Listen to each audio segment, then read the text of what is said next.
Hello and welcome to our How to Build Your Retirement Dream video series.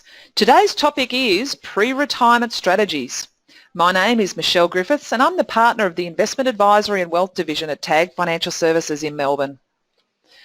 Please keep in mind that this presentation is general in nature only. Please do not act on any of the information without first seeking professional advice. Pre-retirement strategies is something that is really worth looking at in advance of your retirement.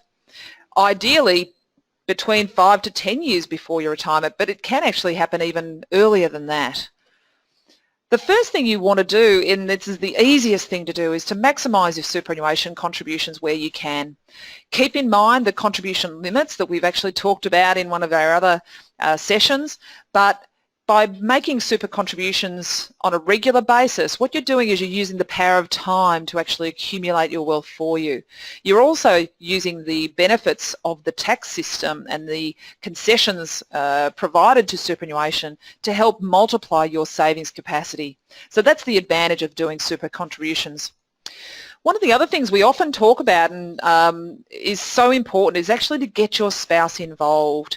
One of the things that we talked about in our first session was some of the things that we need to do to work out how much we need to retire on. And ultimately, this is not something that you can do in isolation.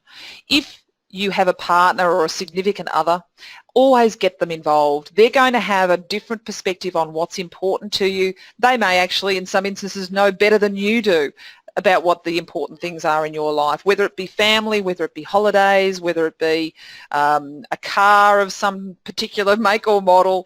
It really is such a personal thing. So to get your spouse involved is really important. Plan how much your retirement is going to cost you, because what your income in retirement will be is going to then very much dictate how much you need in order to retire comfortably. Once you've actually worked out this number, which is what I call your retirement income number, what I suggest is you then practice living on this. So live on it while you're working. Now often when you're working there are other costs that are not going to be in place when you retire. For example, a lot of us, our plan is to pay our mortgage off while we're working so that once we retire we'll then be mortgage free. So it's okay to actually have that mortgage component as a cost that, yes, we're going to practice living off our lifestyle living costs, but we know that the mortgage is an additional cost that when we get to retirement is no longer going to be there.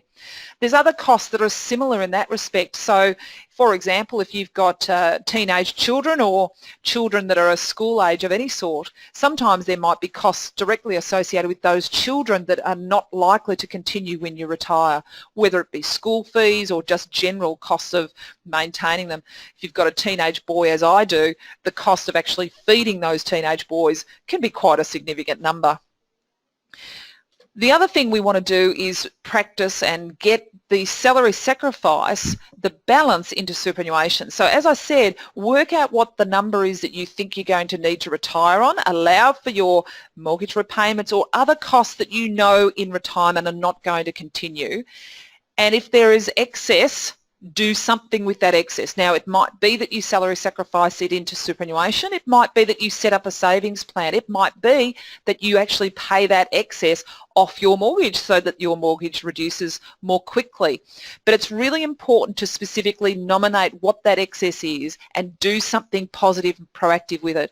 Because what we find is that if you take the approach of, well, when I've paid all the bills and when I've done all these things, whatever's left over, I'll put that towards my savings, inevitably what we find is that there is nothing left to go towards those savings because all the other stuff kind of just takes over.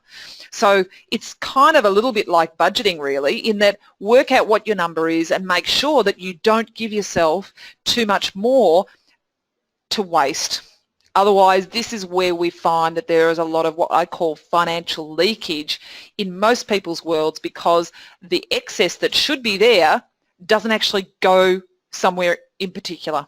If you've got it specifically going off the mortgage or going into a savings account or going into superannuation, then it's not there for you to spend. And I know It sounds harsh, but as strange as it sounds, when it comes time to pay the telephone bill or pay that electricity bill, you will find a way to pay it. Whereas you will often not have the capacity to pay yourself first, being those saving strategies that you want to put in place.